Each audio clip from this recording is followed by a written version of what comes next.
नमस्ते दोस्तों। आज कहानी कर रहे हैं। विधा है कहानी। कहानी का नाम है ईदगाह। कहानीकार मुंशी प्रेमचंद। प्रकाशन वर्ष 1933। कहानी के प्रमुख पात्र हामिद कहानी का मुख्य पात्र है, जिसकी आयु 4-5 वर्ष है।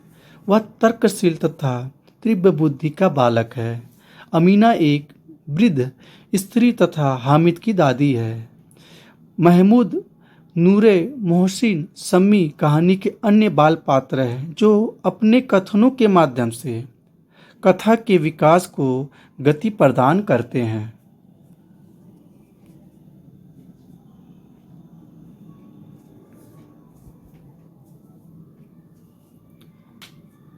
प्रेमचंद ईदगाह 1933। प्रेमचंद हिंदी के युग परिवर्तक रचनाकार हैं। साहित्य के क्षेत्र में इनका योगदान अतुलनीय है।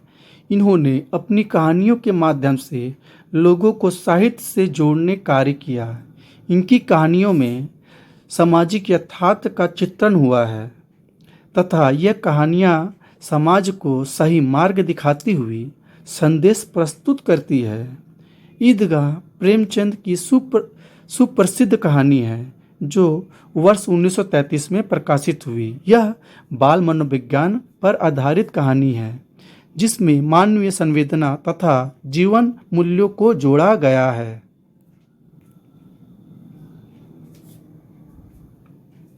ईदगाह कहानी की समीक्षा।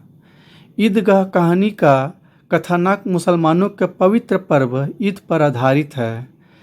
रमजान के रोज़ों के लंबे इंतजार के बाद ईद का दिन आया है और मोहल्ले के सभी बच्चों में विशेष उत्साह है। सभी बच्चों के पास खर्च करने को पैसे हैं, परंतु अमीना, हामिद की दादी, परेशान है कि वह हामिद को पैसे कैसे दें। बहुत सोच विचार कर वह 3 पैसे हामिद को देकर भेजती है। ईदगाह जाकर सभी बच्चे अपनी अपनी पसंद के खिलौने और मिठाइयाँ खरीदते हैं, लेकिन हामिद के पास कम पैसे हैं, इसलिए वह सोच समझकर उन पैसों से अपनी दादी अमीना के लिए एक चिमटा खरीद लेता है।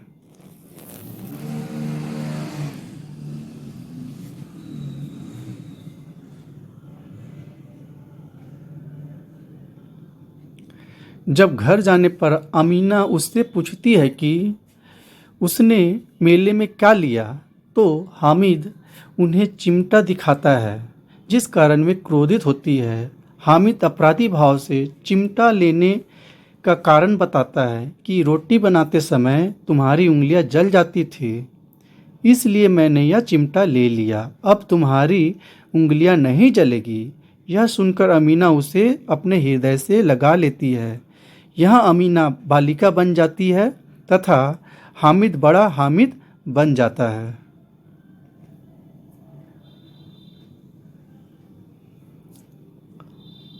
आलोच्य कहानी की सबसे बड़ी विशेषता बाल मनोविज्ञान का सूक्ष्म चित्रण करना है, जिसके कई पक्ष कहानी में उभरते हैं। इसका सबसे प्रभावशाली चित्रण कहानी के अंत में हुआ है, जहां प्रेमचंद दिखाते हैं कि गरीबी और अभाव कैसे बच्चों से बचपन छीन लेते हैं तथा उन्हें बड़ों की तरह व्यवहार करने पर मजबूर कर देते हैं। इस कहानी की संवेदना बाल मनोविज्ञान के रास्ते सामाजिक राजनीतिक व्यवस्था तक भी पहुंच जाती है।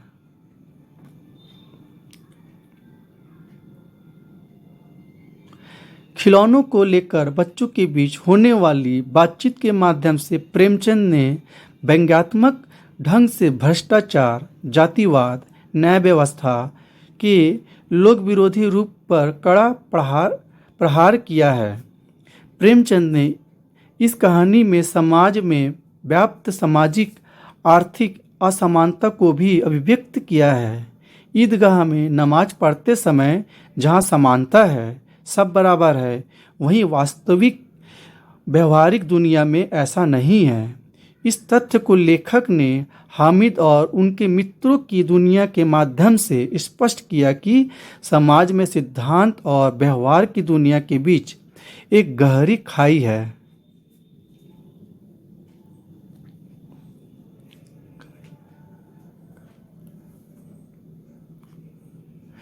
प्रस्तुत कहानी का कथानक सरल है, लेकिन इसका विकास बच्चों के आपसी संवादों तथा हंसी मजाक से किया गया है, जिससे कहानी की रोचकता बढ़ गई है।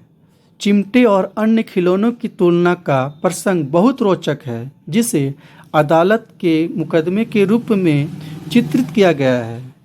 इस प्रकार कह सकते हैं कि ईदगाह प्रेमचंद की एक सर्वश्रेष्ठ कहानी है, जिसमें बाल मनोविज्ञान का सुंदर चित्रण हुआ है। लेखक ने इस कहानी में समाज की गंभीर समस्या गरीबी का चित्रण किया है, जिसे पढ़कर समाज तथा पाठक वर्ग भाव विभोर हो उठता है। अतः कहानी कला की दृष्टि से यह एक उत्कृष्ट कहानी है।